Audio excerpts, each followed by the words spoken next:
महाकुंभ से social media sensation बनी IIT बाबा खूब सुर्खियों में है।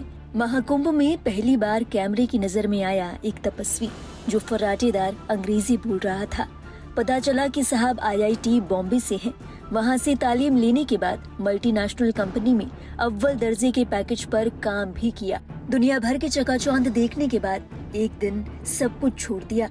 आईआईटी बाबा उर्फ अभय सिंह को लेकर लोग ये जानने के लिए बेताब हैं कि आखिर ऐसा क्या हुआ कि उन्होंने सब कुछ छोड़ दिया और आध्यात्म के रास्ते पर चल पड़े।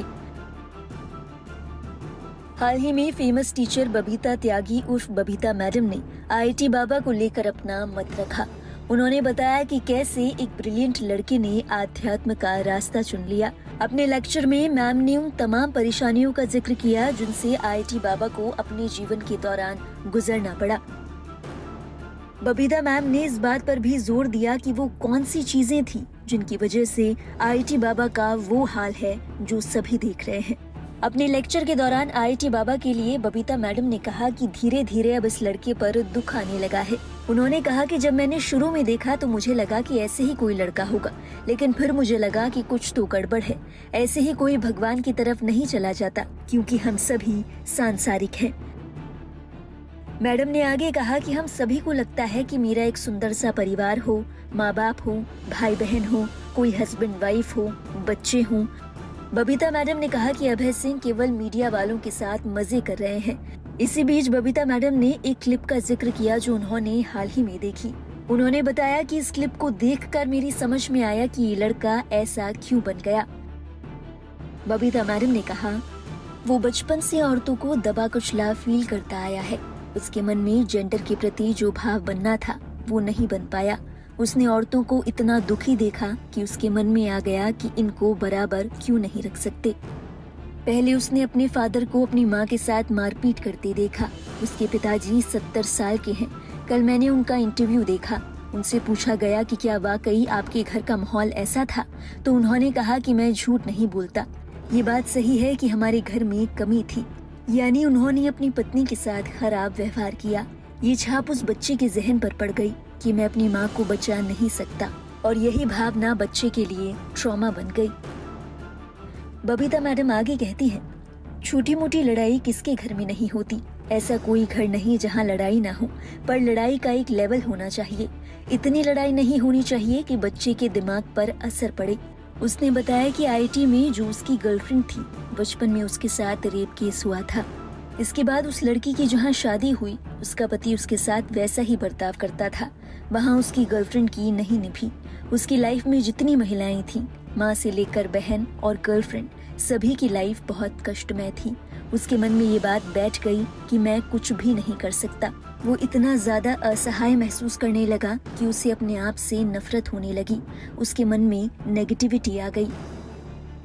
इसके बाद अपने लेक्चर में बबीता मैडम ने इस बात का जिक्र भी किया कि आखिर वो क्या वजह थी जिसके चलते आईआईटी बाबा उर्फ अभय सिंह ने आध्यात्म का रास्ता चुन लिया। बबीता मैडम ने कहा, आदमी को सबसे आसानी से भगवान मिल जाता है। वो हमेशा अवेलेबल रहता है। रात में 2 बजे भी भगवान सर्वव्यापी है। हर आदमी के लिए हर घड़ी अवेलेबल है। आखिर में शख्स को लगता है कि मेरा एस्केप कहाँ है, मैं कहाँ जाऊँ, तो फिर उसको भगवान दिखता है। अपने लेक्चर में बबीता मैडम आईआईटी बाबा को लेकर कहती हैं कि ये बहुत काबिल और अच्छा लड़का बन सकता था, एक अच्छा पिता, पति और बेटा भी। कितनी काबिलियत थी इस लड़के में, जिसने इतनी पढ़ाई की है। उसने हिस्ट्री, फिजिक्स से लेकर एरोस्पेस जैसी ऐसी चीजें पढ़ी है जो हमें समझ तक ना आए। उसने ये सब पढ़ा ही नहीं बल्कि पढ़कर छोड़ भी दिया। लेकिन आज क्या है, आज वो किस रास्ते पर है। बबीता मैडम ने कहा कि ठीक है, भगवान का रास्ता बहुत अच्छा है, लेकिन ये कहने में अच्छा लगता है। कोई ये कहकर दिखाए कि मैं अपने बेटे को ऐसा बनाना चाहता हूँ। ऐसा कोई नहीं चाहता। ये एक एस्केप है। उसे लग रहा है कि वो खुश है, लेकिन उसे देखकर लगता है कि वो समाज में बहुत ज्यादा योगदान दे सकता था।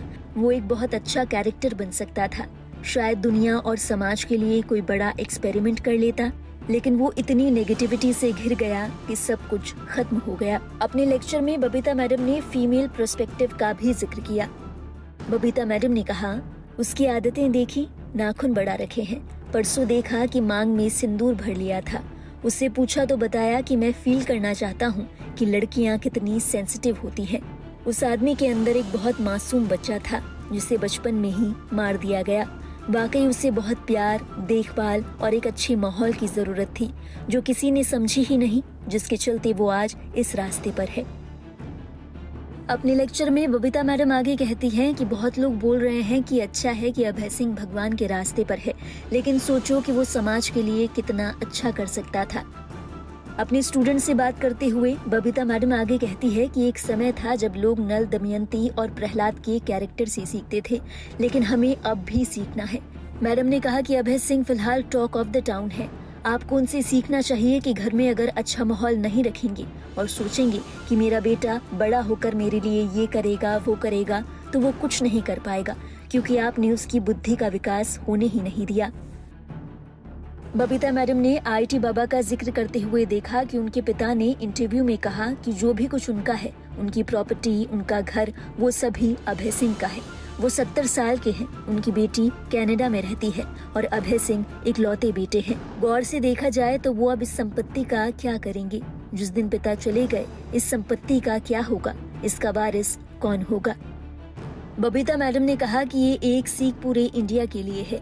हमारे देश में इस बात को समझते नहीं है।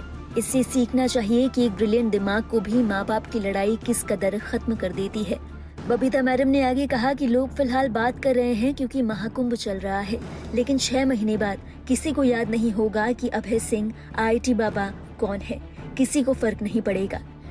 गौरतलब है, कई इंटरव्यूज में अभय सिंह उर्फ आईटी बाबा खुद अपने मुश्किल दिनों का जिक्र कर चुके हैं, जिनमें घर परिवार में कलह और उनका अकेलापन शामिल है।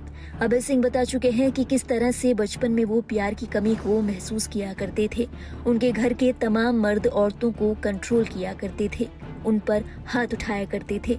हाल ही में एक इंटरव्यू के दौरान इन्हीं चीजों का जिक्र करते हुए अभय सिंह इमोशनल भी हो गए थे। अपनी बीती जिंदगी के बारे में बात करते हुए अभय सिंह की आंखों से आंसू छलक गए थे। अब इन्हीं सब बातों पर गौर फरमाते हुए बबीता मैडम ने कहा कि इन्हीं खराब अनुभवों के कारण एक ब्रिलियंट लड़का संन्यास की राह पर चल पड़ा है।